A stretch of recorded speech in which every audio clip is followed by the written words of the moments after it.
Welcome back to the dojo. DBZenny here with the highly requested YinLin guide. Today we'll be discussing 5 major points to turn YinLin into a god. The first point we're going to talk about is stats, second is echoes, third is attack mechanics, fourth is team composition, and fifth is going to be weapon options. Each point is pinned in the comment section below with timestamps. Let's get started. So as you can see here, my YinLin has about 1,550 attack, 73 crit rate, and 270% crit damage. The energy is 109. It should be closer to 120, 130, so I need to work on that. This is before food and potion buff. I know some of you guys looked at the thumbnail and were wondering how I had 100% crit. You get that with the food buff. So here we have the String Master, which gives us about 30% crit. I believe it goes up to 36% once we hit Union level 90. So now let's take a look at our echoes. I'm running a 4-3-3-1-1. Your 4 cost needs to be crit damage, not crit rate. She already has a ton of crit rate built into her kit and her weapon.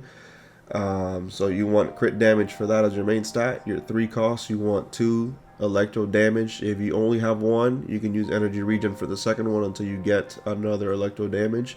And for your 1 cost, you want the attack percentage.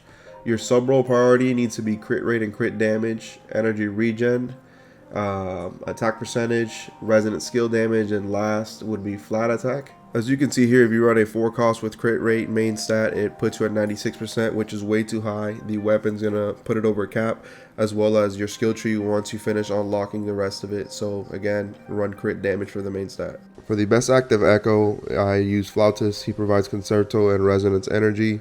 He also provides range. He's a little bit tricky to use, especially if you're going to be using the double Flautist tech. You could actually see the timer in the previous clip, so you get to time it right. So keep practicing and you'll get it right, guys. It is a bit hard, but once you get it, you'll do it every time.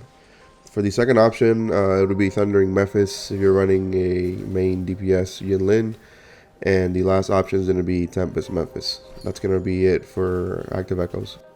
So this is what your skill tree should look like. You want to focus on Forte, Circuit, Resonance Liberation, and then Resonance Skill. Deadly Focus up top here gives your Resonance Skill Lightning Execution 10% more damage on targets with Sinner's Mark, and it also increases YinLin's attack by 10%. And then right under it, Pain Immersion increases YinLin's crit rate by 15% for 5 seconds after using Resonance Skill Magnetic Roar. Those are the 2 main things you want to look at.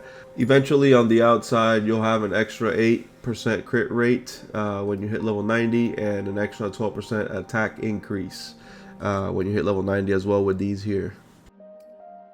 Now let's go take a look at the resonance chain, aka the dupe system.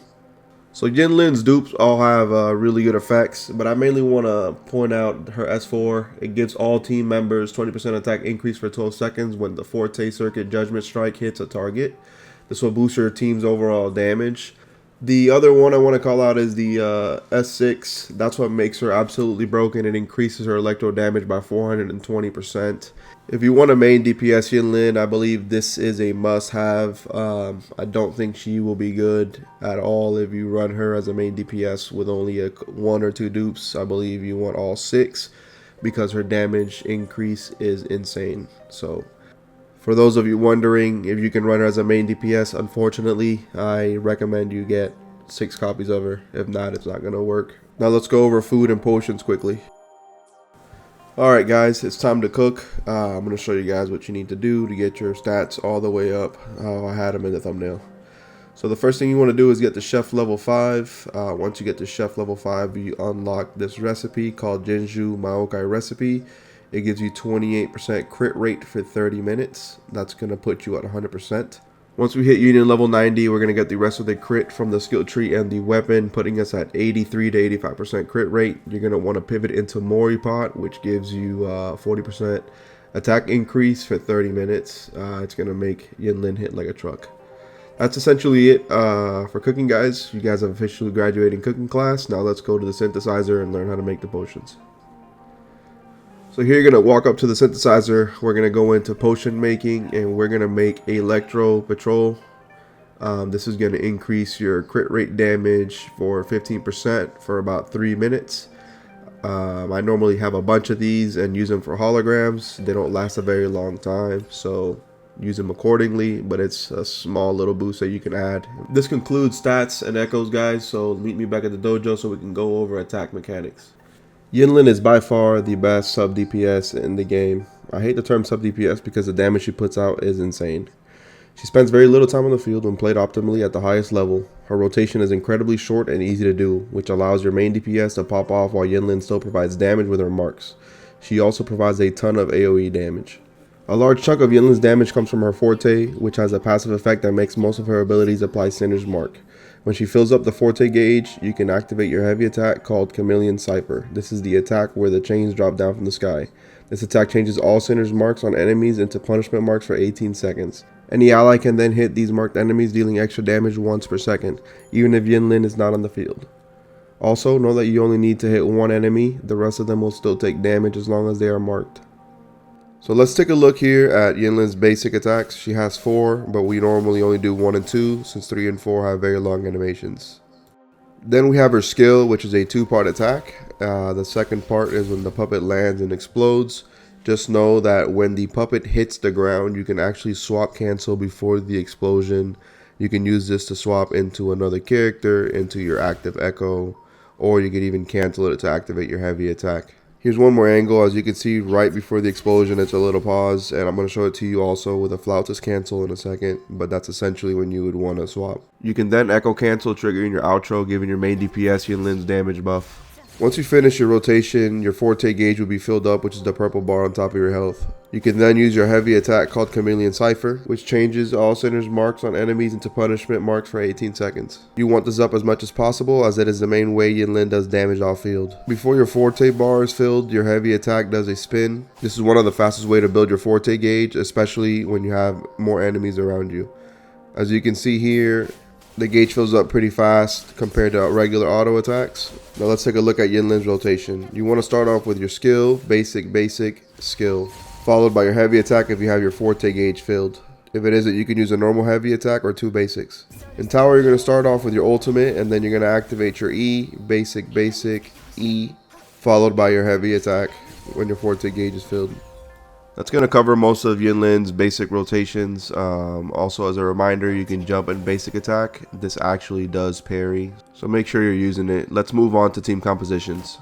YinLin's best team is with Kalkaro and Verena. This is the strongest team in the game in my opinion, and not only does YinLin provide Kalkaro a 25% resonance liberation damage deepen, he also gains a 20% electro damage deepen. This is what puts his team above any other team comp in the game. Other DPSs work extremely well with YinLin, but they do not receive the full benefit like Kalkaro does since he's an electro DPS. Verena is the ultimate support in all team comps due to her low field time and incredible buffs. I also love using Yan Chen as a full support, and she works extremely well with YinLin and Kalkaro. As you can see here, I'm using her with Jiyan. This is to show that she can truly work with most DPS in game due to the insane damage she puts out with very little field time. Her second and third best teams are going to be Encore and Havoc Rover. Havoc Rover and Encore both provide powerful burst abilities with their resonance skills and echoes. Encore can stay on the field longer using her resonance liberation, while Havoc Rover can do the same in their Forte Umbra state.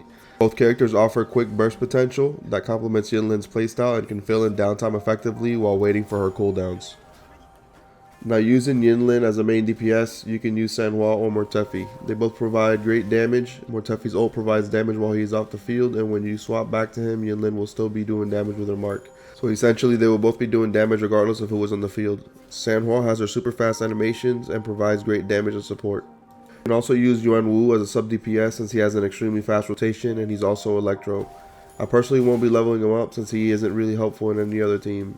As for support goes, it's always the same answer, aka Verena. Remember, I only recommend this if you have YinLin at 6. Now let's move on to the last part of the video, which is weapon options. Her signature weapon String Master is best in slot. It gives a ridiculous amount of crit, up to 36% at level 90. The weapon also increases attribute damage by 12% and attack by 12% as well, stacking up to 2 times. It also gains stacks while the mark is active, even if she isn't on the field, making it by far the best in slot. It is also Encore's best in slot weapon, so it can be shared if you run Encore on separate teams. The second best option is Cosmic Ripple. You can choose this with your 5-star weapon selector box given to you at level 45. This weapon provides a high base attack and attack percentage. It also gives a good amount of energy regen, which is very important. The third best option would be the Augment Battle Pass weapon, which provides crit rate as well, but not as much as String Master. At S1, it does around 33% less damage in String Master and 16% less damage in Cosmic Ripple. It does, however, do around 2% more damage than our final option, Jinshu Keeper. This wraps up the YinLin guide. If you have any questions or feedback, comment down below. I would like to thank everyone for the support on the Kalkaro guide video. It means a lot. I hope you like and subscribe. That way you'll be notified when more content drops. Peace.